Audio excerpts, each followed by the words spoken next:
SBI, that's the one that's delivered the third quarter with a stunner performance. Loan growth spikes 15%, highest ever quarterly profit, coupled with asset quality, which is the best in 20 years since shares soaring, up 6%. The chairman, C.S. Setty, tells CNBC-TV18 that the lender now eyes FY26 credit growth to be between 13 to 15% versus 12 to 14% earlier. And shares of Kalyan Jewellers, they're upbeat following a sparkling set of earnings. The profits skyrocket 90% on an annualized basis. Brokerages say sustained execution on growth, profits and balance sheet deleveraging will be key for a re-rating from here on. CLSA upgrades Keynes Technologies to an outperformed rating but cuts its target price to 4,200 rupees following a sharp correction in the stock price. The stock, however, today bounces about 5%. Strong results seen from Shilpa Medicare, Shipping Corporation and Atul Auto. All the stocks are up between 6 to around 10%. The one stock which is slumping on a poor set of numbers is Sula. You had the margins contracting nearly 800 basis points. Even revenues and profit declined. The stock at one point was lower by about 4%, but now down 1%. Well, hello and welcome to Chartbusters. We're coming to you live from the CNBC-TV18 Motilal Oswal studio. I'm Nigel, with me is Mangalam, and as you can see, it's green on the screen, so it's a good start to the week. I recall last Monday, people a little bit skittish post the budget, but from there, we have seen a rally of more than 4%. That's the kind of recovery that we've seen, Mangalam. Good times for the Indian markets, and the feel-good factor is back. That's what it feels like. Feel-good factor is indeed back. You know, between last Monday to now, when we're speaking about the budget, there have been so many major events as well. We had the US-India trade truce that came by. Then we had, the broad contours of that deal that were revealed on Saturday as well. And in the midst of all of this, we had the RBI policy. So all these factors doing well for the market, and great earnings. Can't take away from that. Good earnings coming in from both mid and small caps, along with the large caps, the biggest of them all, SBI, over the weekend. So all these factors doing well for the bulls. So let's talk about some of the earnings itself. We do have with us Ajay Agarwal, who's the President of Finance and Strategy, Group CFO of Minda Corp. He joins in. It's a steady third quarter that the company reported, with the revenues were up 25%, EBITDA up 28%, and the net profit also on a year-on-year basis up around 32%. It's the commercial vehicles, which is an important segment for the company, which accounts for nearly a third of their revenues. So let's start with that itself. Do you think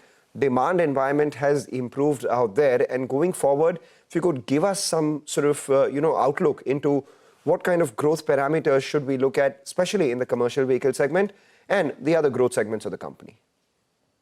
Thank you. Thank you for having us. From an overall perspective, the company has done quite well across the 9-month period, and particularly in quarter three. Speaking about the commercial vehicle segment, yes, we have deep focus on the segment across our business vertical, whether it is wiring harness, whether it is our die casting business, whether it is instrument cluster. All across our business verticals have delivered stupendous result and has given us significant growth in commercial vehicle. From a demand side, since the time the GST policy change was announced back in September, we see a significant spurt in growth, not only in the commercial vehicle segment across, whether it is passenger vehicle, whether it is a two-wheeler segment, three-wheeler segment, and in addition to that, commercial vehicle also saw a significant boost in demand. And when I look at the commentaries from all the major OEMs, they have been extremely positive. So all in all, good year we are witnessing, and hopefully the demand, we do not see any reason demand to go down for the next fiscal year as well. All right. Hi, Mr. Agarwal. Good morning. Good to see you. And let me focus on a couple of aspects then. Exports is how much of your total mix right now? We contribute about 8 to 10% of the overall export. All right. And now we have a couple of trade agreements that have been signed, both with the United States as well as with the EU. Do you see that as a big tailwind for you? And where do you see exports as a percentage of your mix move up? I recall speaking to the management 2 or 3 years ago. And at that point of time as well, you had indicated that exports is a big runway out there. So give us details. So as I said, from a organization point of view, export contributes anywhere between 8 to 10% of our top line. However, from a EBITDA margin perspective, it obviously contributes much better than overall EBITDA of around 11.8%. Speaking about, some of the trade agreements which India has signed, whether it is US, whether it is EU, whether it is UK, and in addition to the recent RBI policy which has been announced, all in all, we believe that Minda Corp has a lot to do with respect to these, trade agreements. From a long-term guidance perspective, given our top line contributes about 500 odd crore from exports, we believe that, export will contribute about 1,500 odd crore by the turn of calendar year 2030, which will contribute close to about, give or take, 12 to 13% of our top line. All right, just one word. Since you said that margins are better in exports in comparison to the normal business, what is the margin difference? Roughly about 100 bips. All right. So what does that do to your overall performance? I ask you once again, because while demand has seen a spurt, CVs are doing well for you. You are fairly entrenched in that. Two-wheelers are doing well for you as well. You are entrenched in that as well. The one growth area for you has been passenger vehicles, or whether, your share was about 15%. You are targeting nearly a quarter of that coming in from there. How has that business performed? And what's the pace of growth that we foresee out here? Are they better margins, better realizations than the other verticals? Yes, if you look at whether it is commercial vehicle, whether it is passenger vehicle, both of them have done relatively better than, two-wheeler and the three-wheeler segment. Now, from a long-term guidance perspective, we have said that, close to about 25% of our top line will be delivered by passenger vehicle. And it will see significant growth coming from wiring harness division, particularly, high voltage wiring harness business. Instrument cluster business, we are seeing the business is moving from analog cluster to TFT and TFT clusters. And, all these areas will contribute. And clearly, we have started new business lines. For example, a sunroof and tailgate. Those will also contribute to the growth of 25% contribution coming from four-wheeler segment. So on a realization per vehicle sort of basis, what's the number that we should be tracking? Close to about 1 lakh rupees per vehicle from a kit value standpoint. Passenger vehicle, right? Yes. All right. And your kit value, sir, has moved up by how much? I'm looking at a couple of aspects. I think in E2-wheelers, the kit value, I think, has doubled to around 35,000 rupees. Is that correct? Yes, absolutely. And there's further headway, particularly on this we portion of it? believe that, yes, because of the recent announcement from the government side as well, we believe that, we have a lot to achieve from a E2-wheeler perspective as well. So it moves up to around 50,000 rupees? We are going to track at about 45 to 50,000 rupees, yes. Got it. Final question then. I believe your 2030 guidance is very, very ambitious. 17,500 crores of revenues, EBITDA of around 2,100 crores, with ROC moving to around 25%. Confident you get there? Well, some of them are saying that, why it is so low. It should have been much higher. Do you think it can be better than that? Yes, we believe, we are going to, work very hard to deliver our committed number of 17,500 crore, which, translates to close to about 22% CAGR from here on. Obviously, I must say that, this includes some of our M&A opportunities as well, close to about 4,500 crore. So all put together, we are extremely confident to deliver 17,500 crore. Inorganic growth, that is to be announced or that has already been announced? What you currently have on the profile, or you're still on the prowl? Well, one is already been undertaken. For example, we did, flash electronics. So, we will see how do we integrate that in our business. Alongside of that, we have kept a blue sky about 500-700 crore in terms of M&A opportunity. So one more thing, just because you're giving us that hint, and we have to ask you this question. Flash, last quarter did close to around what? 500 crores in terms of revenue, 100 crores in terms of EBITDA. By the time we get to 2030, how much would Flash have scaled up to? And how much would you expect from the remainder M&A coming in?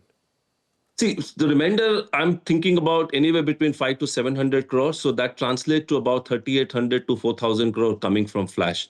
Right now, it is trailing at about 2,000 to 2,100 crore top line. Last quarter was an exceptional quarter for Flash. They delivered close to about 18% EBITDA. And from a 9-month period perspective, they have delivered about 17% EBITDA. Got that. Take that point. Thank you so much for joining in. We will, stay committed to asking you questions every quarter and keeping a tab on where you are vis-a-vis your long-term guidance. Wish you good luck. And with that, we'll take a short break. Come back on the other side. The management of Suzlon joins in to give us their performance outlook for the quarter that went by.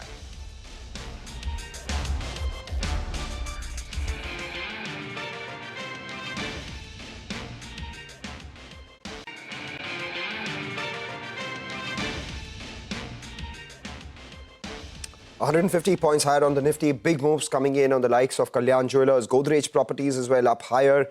And Crompton is the other one, which is up 4% right now as we speak, but none bigger than SBI. It's up around 6.5%. The top gainer on the Nifty, the top contributor to the Nifty and the Nifty Bank, recorded its highest ever quarterly profit coupled with asset quality, which is a 20-year best. And the management tells CNBC-TV18 that they're looking at 13 to 15% growth versus 12 to 14% earlier. Listen in. The credit growth has come across the sectors. Every business segment has contributed. In fact, the corporate also had rebounded almost 13% corporate credit growth. And across RAM segment, every segment of RAM has contributed double-digit growth.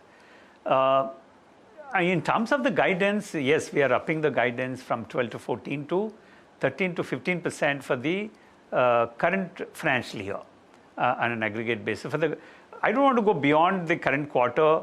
I think we need to look at, there are so many positives in terms of the trade deals, in terms of the budget announcements, in terms of, the monetary policy related announcements. I think everywhere I see a greater opportunity for State Bank of India. I think we are sticking to the NIM of about 3%. For the current, the full year NIM would be around about 3%. And on the credit costs, I think our earlier guidance was 50 basis points. We are still sticking to it. There are not going to be any surprises on the asset quality side. Okay, all right, let's focus on our next management then. Suzlon's the stock in focus. We have Mr. J.P. Chalsani, the Group Chief Executive Officer, who joins in. Hi, Mr. Chalsani. Good morning. Good to see you in. Morning. Well, at the start of the year, I think you were hinting about a 60% growth guidance. Do you stick by that? Can you outbeat that? And what's the pipeline looking like in terms of growth for FY27? Thanks, Nigel.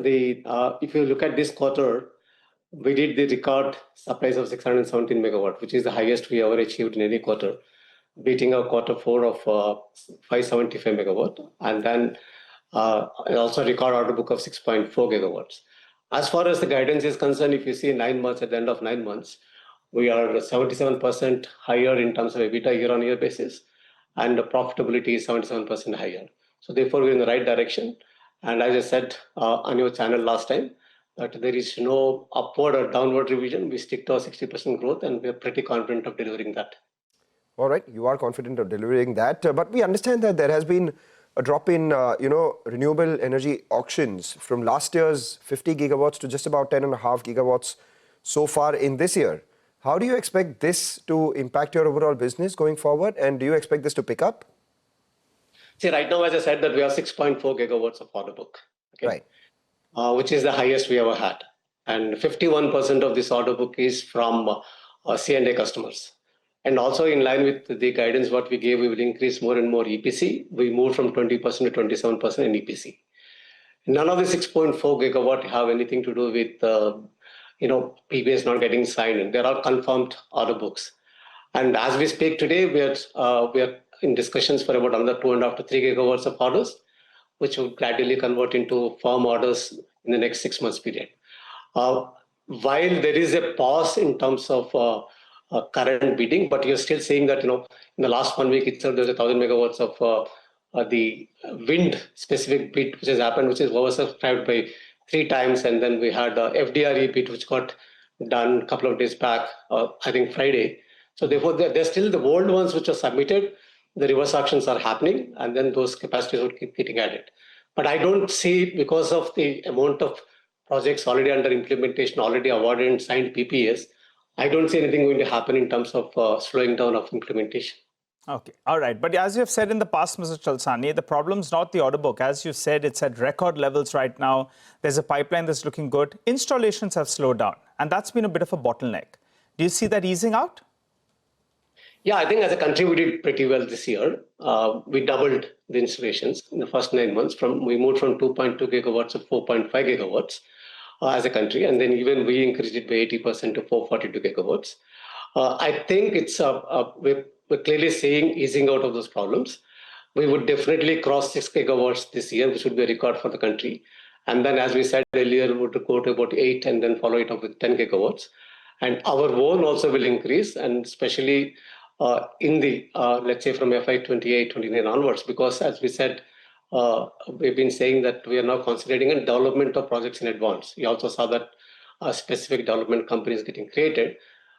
These efforts are to do projects, act on projects which are supposed to come in year 3, 4, 5, not in year 1 and 2. So I think with all these efforts, what we're making, and we see a significant traction would happen in the installations. Yes, it's a little slow phase, but you will see gradual change. Doubling this year itself is a big thing. So just to get those numbers correct, 6 gigawatts this year, 8 gigawatts next year, and 10 gigawatts the year after is what you're targeting in terms of installation, right? Sure. That is for the country. That's for the country. That's for the country. And what about you? We will, as we said, that we will maintain 25% of the market share. All right, you will maintain 24% of the market share across the country's installations as well. But, with solar tariffs still fairly competitive, what's the case that you make for solar versus wind? At the same time, there is a fair amount of supply which is likely in solar as well. So how do you, make that case? I again say that I said this on your channel sitting in your studio. Wind is cheaper than solar. If you look at on the exchange prices, when the wind is available and solar is available, the wind is selling at premium and solar is selling at discount. So therefore, I don't think solar is cheaper. You need to look at it from the demand perspective as well. When there is a demand, that's when wind generates. So therefore, wind is always going to be cheaper than solar. And it will continue to be the same. But that is not the issue. It is not the wind versus solar, as we said earlier. The requirement is wind plus solar plus the storage. Okay. And EPC as a proportion of your sales, where do you intend to take it? Because from 20% you've come to 27%. At what level do you think will be ideal? We said by FY 28 we will reach 50%, and that's what we'll maintain. And so the EPC OEM mix will be how much in 27? In the order book, 50% of order will be EPC. And balance 50% would be what we call equipment supply or part EPC and things like that. Means about this 50%, we will offer land to the entire life cycle support of operation maintenance. All right, Mr. Chalsani, final question. A lot of investors are wondering what's going on with the stock price. What do you have to tell them? Because you had that one-way run all the way to around 90 rupees plus, and then it's come back down to around 48 rupees. But going by what you're saying, business prospects still appear pretty solid. What would your response be? Hey, I'm responsible and we're all responsible for the performance of the company. And if you look at, we've been consistently delivering what we promised. And then I'm pretty confident moving ahead also we will deliver. And you've also seen that we're talking about future growth, Suzlon O2. I actually see that we're at an inflection point today for the Suzlon, and we will take off in the growth perspective on this. So therefore, I don't see any issue with respect to the growth potential for Suzlon, and I don't see any issue with respect to utilizing that potential and fully converting it. All right, we take that point. You are responsible for what you are responsible for, and you are confident on, delivering that. Just one more thing, is Suzlon only going to be an India player? Now that the deals have been signed with EU and US, are those markets exciting you as well? No, we did announce some time back that we're going to do a geographical diversification. In fact, we did announce during the Davos summit that we also appointed president for Europe. And we are going to do the geographical diversification. We are looking at various countries. And as I mentioned earlier on your channel, that you will see the traction is in FY27 and the revenue is coming in FY28. Do you have any long-term target here? What proportion of your revenues you expect to come outside of India? We are right now mapping various countries and mapping various competitions and things like that. I think you would definitely see in the next few months we laying out a plan for international. How will it, span out? Take that point. Thanks a lot, Mr. Chalsani, for joining in and giving us your views. Wish you good luck, and good to know that you are steadfast on all your targets. Take a short break, come back, get you more on the markets and a lot of stock-specific action. Stay with us.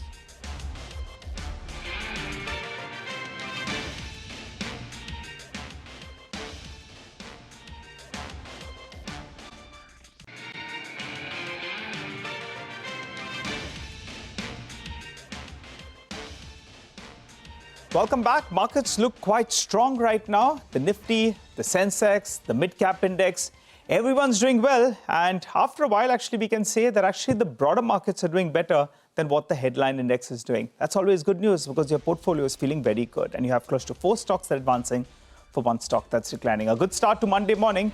We'll wrap up on this edition of Chartbusters. But you stay tuned. Mangalam and the team will help you out with trading up.